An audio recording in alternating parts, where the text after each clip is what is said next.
جب میرا بندہ کسی محفل میں میرا ذکر کرتا ہے میں اس سے کہیں بہتر محفل میں اس کا ذکر کرتا ہوں۔ اللہ کی محفل تو ملائے اعلیٰ کی ہے، ملائکہ مقربین کی ہے۔ بہرحال اللہ کو تم اپنے دل میں مستحضر رکھو، اللہ تعالیٰ تمہیں بھی یاد رکھے گا۔ دوبارہ فرمایا احفظ اللہ تجدہ امامک تجاہک، اللہ کو یاد رکھو تو اپنے سامنے موجود پاؤ گے، جب چاہو دعا کرو تو احفظ اللہ تجدہ امامک یا تجاہک، اپنے سامنے موجود پاؤ گے۔ اذا سألت فاسأل اللہ، اب آ گیا وہ مرکزی مضمون۔ دیکھو جب مانگو اللہ سے مانگو، غیر اللہ کے سامنے ہاتھ دراز کرو ہی مت۔ ایک حدیث میں آتا یعنی حرام نہیں ہے، دنیاوی قواعد اصول قوانین کے تحت کسی سے مدد چاہنا، کوئی سوال کرنا حرام نہیں ہے۔ آپ سوال کریں، مدد لیں، اسی پر دنیا قائم ہے، ایک دوسرے کے ساتھ تعاون کے ساتھ۔ لیکن اونچا مقام کیا ہے؟ کسی سے سوال مت کرو سوائے اللہ، یہاں تک کہ جوتے باندھنے کا تسمہ تمہیں درکار ہے تو بھی کسی سے مت مانگو، اللہ سے مانگو۔ کیا پتہ اللہ کس کے دل میں ڈال دے اور وہ آ کے تمہیں تسمہ پیش کر دے۔ ہوتا ہے ایسا، بسا اوقات ہوتا ہے۔ جو اللہ کے ساتھ لو لگا کر رکھنے والے ہیں ان کے تو ایسے واقعات ہوتے ہیں کہ دل میں ایک بات آئی اور اس کے بعد وہی بات جو ہے وہ کوئی شخص آ گیا اور اس نے وہ بات پوری کر دی۔ کیونکہ لوگوں کے دل جو ہے وہ تو اللہ کے دو انگلیوں کے مابین جو چاہتا پھر دیتا ہے۔ کیا پتہ اللہ کسی فرشتے کو انسانی شکل میں بھیج دے، آتا ہے فرشتہ، آتا ہے انسانی شکل میں، آتا ہے آپ کی تکلیف کو رفع کر دے، آپ کی ضرورت کو پورا کر دے، اسی سے مانگو، کسی اور سے مانگو۔ یہ ہے توحید کا لب لباب۔ یوں سمجھیے اسلام کی جڑ کیا ہے؟ ایمان۔ اسلام کا جو خارجی نظام عمل ہے، انفرادی اعمال ہو اجتماعی ہو، ان سب کی روح رواں کیا ہے؟ ایمان۔ ٹھیک، ایک بات ہو گئی۔ ایمان کا خلاصہ لب لباب کیا ہے؟ ایمان باللہ۔ جیسے ایمان بالآخرہ بھی ہے، ایمان بالملائکہ ہے، ایمان بالانبیاء ہے، ایمان بالرسل ہے، ایمان بالکتب ہے، ایمان بالقدر ہے، لیکن اصل ایمان، اسی لیے ایمان مجمل میں آپ کو معلوم ہے کسی اور چیز کا ذکر نہیں۔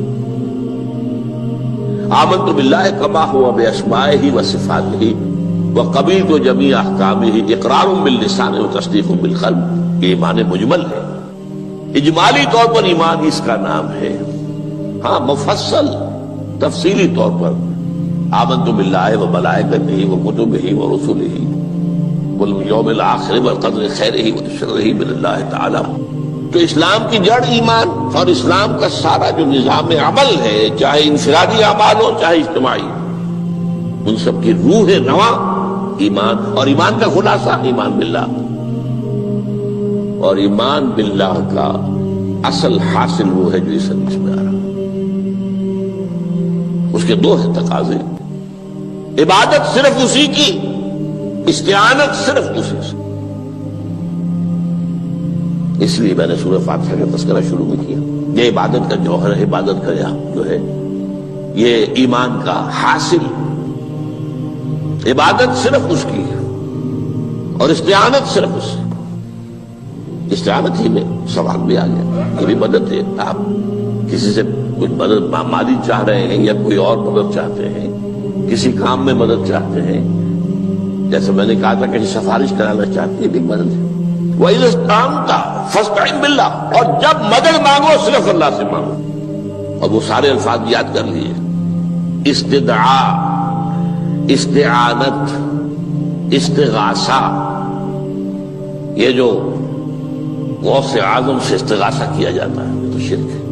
استغاثہ اللہ سے، دعائی اللہ کی، اس اعتبار سے استمداد، استعانت، استدعاء، استغاثہ، یہ سب اللہ سے، صرف اللہ سے۔ عبادت صرف اللہ، ایاک نعبد، اور استعانت صرف اللہ سے، مانگو صرف اللہ سے، جب مدد طلب کرو صرف اللہ سے۔ اور جان لو اگر تمام لوگ جمع ہو کر تمہیں کوئی فائدہ پہنچانا چاہے نہیں پہنچا سکتے، الا بشیء قد كتب اللہ لک وان اجتمعوا على ان يضروك بشیء لم يضروك الا بشیء قد كتب اللہ علیک.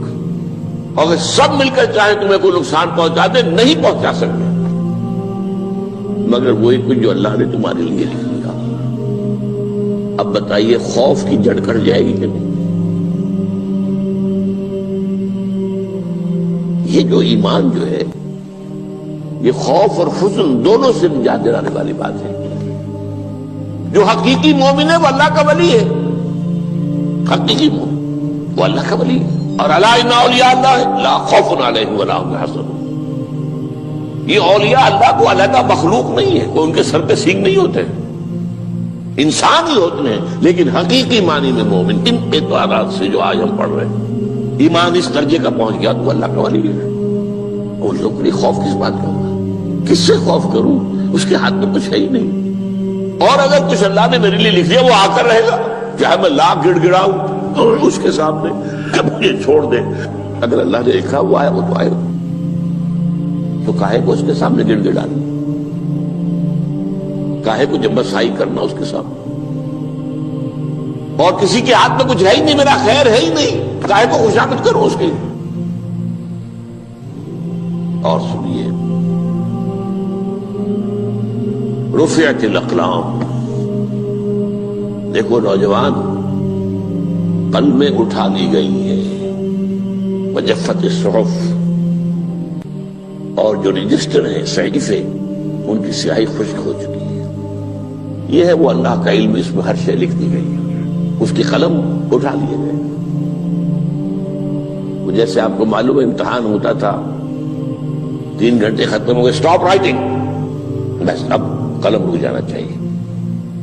وہ قلم تو تقدیر کا کاتب جو ہے وہ قلم اس کا اب اٹھا لیا گیا, اور جو صحیفے جن پر کے لکھا گیا وہ خشک ہو گئے.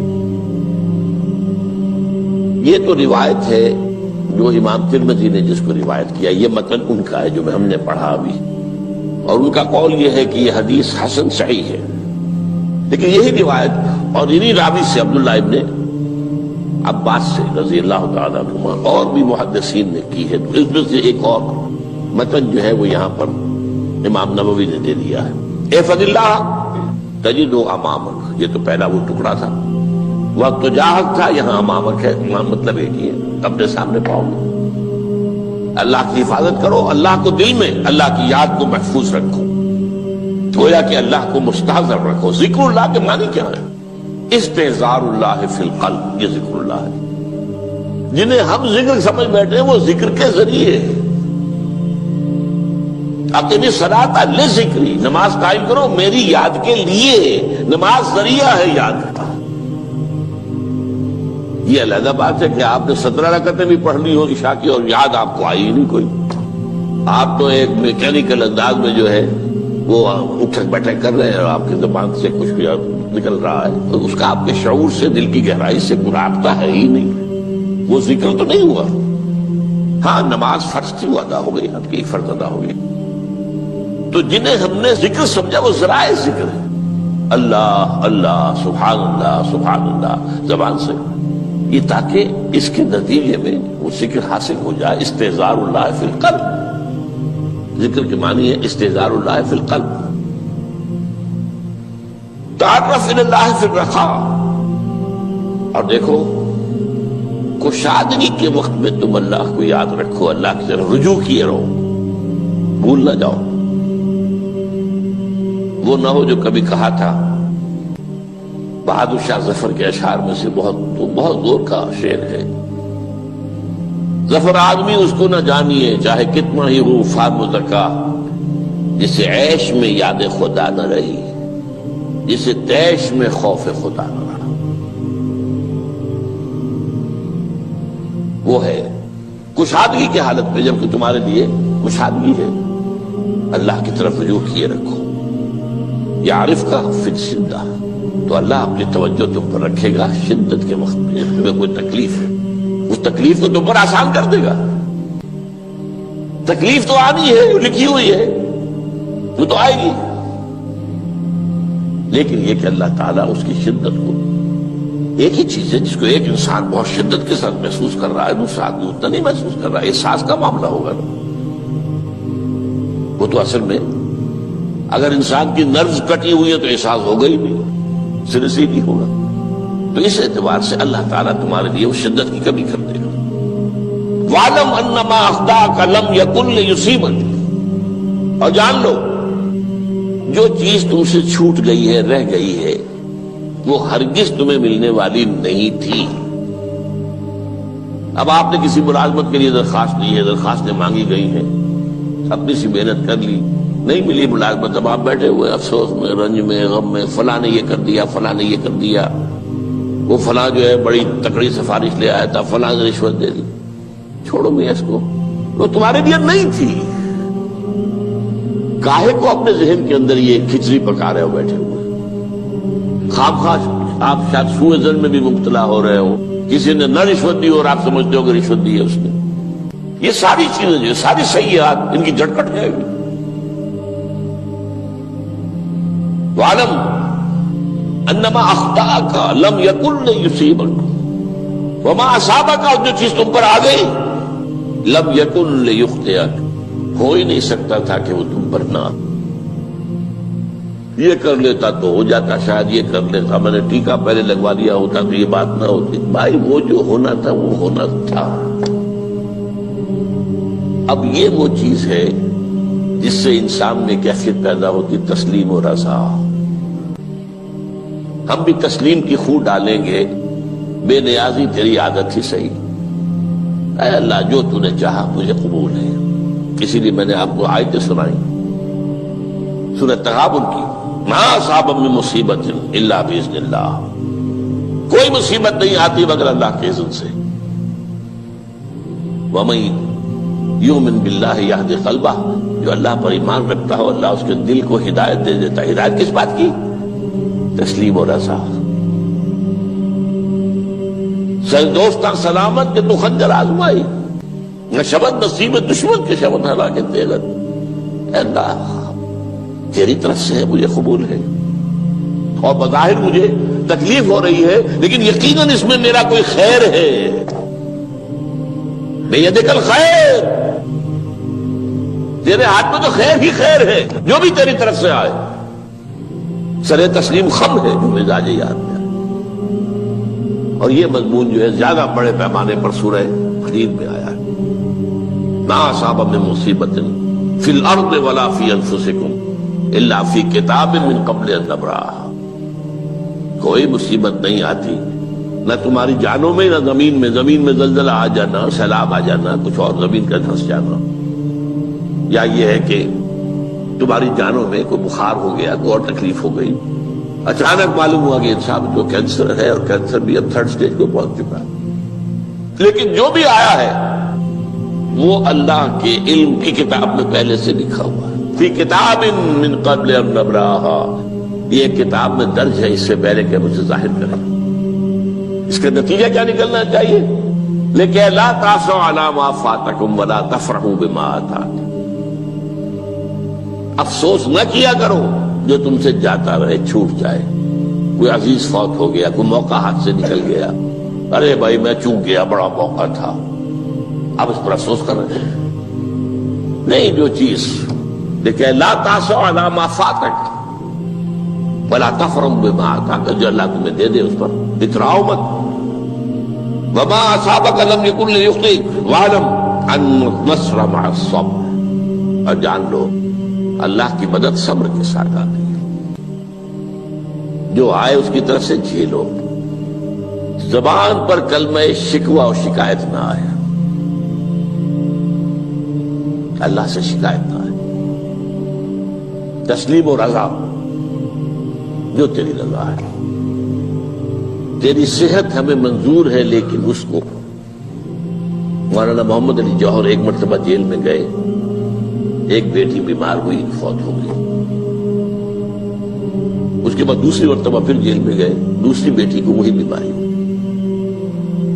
جیل میں اطلاع ملی کہ بیٹی کو یہ بیماری ہو گئی ہے، تو خط لکھا ہے اشعار کی شکل میں، کا آخری شعر یہ ہے، تیری صحت ہمیں منظور ہے لیکن اس کو نہیں منظور تو پھر ہم کو بھی منظور۔ ہم تو چاہتے ہیں میں بیٹی کے تجھے شفا ہو جائے، اسے منظور نہیں تو پھر ہمیں بتا۔ وَاعْلَمْ أَنَّ النَّصْرَ مَعَ الصَّبْرِ وَأَنَّ الْفَرَجَ مَعَ الْكَرْبِ، فرج فراخی کھل جانا کسی چیز کا یہ ہے کرب کے ساتھ، تکلیف کے ساتھ، تکلیف ہوتی ہے ساتھ۔ اللہ نے قانون بنایا ہے دنیا کا۔ اب آپ اندازہ کیجئے بچے کی ولادت میں ماں کو کتنی تکلیف اٹھانی پڑتی ہے۔ آج کل تو فیشن ہو گیا ہے، سیدھے سیدھے جاؤ آپریشن کراؤ تکلیف سے بچ جاؤ، لیکن یہ ہے کہ یہ بھی آپ کے علم میں ہوگا وہ ساری تکلیف جیسے ہی بچے کو لا کر ماں کے برابر لٹایا ہے ساری تکلیف ختم، پھر جو راحت اس میں میسر آتی ہے۔ ان الفرج مع الکرب وان مع العسر یسرا، اسی لیے میں نے وہ آیتیں بھی پڑھی تھی، ان مع العسر یسرا ان مع العسر یسرا۔ اس دنیا میں یہ اللہ نے نظام بنایا ہے، سختیاں جھیلنی ہی ہوں گی۔ لقد خلقنا الانسان فی کبد، ہم نے انسان کو پیدا کیا مشقت کے اندر، مشقت تو کرنی پڑے گی۔ کسی کی جسمانی مشقت زیادہ، کسی کی ذہنی مشقت زیادہ، مشقت سے چارہ کسی کو نہیں۔ تو یہ ہے ان مع العسر یسرا ان مع العسر یسرا۔ بارک اللہ لی ولکم فی القرآن العظیم ونفعنی وإیاکم بالآیات والذکر الحکیم۔ زبانی کلمہ ہر کوئی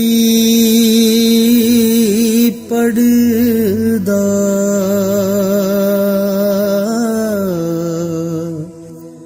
تے دل دا پڑھدا کوئی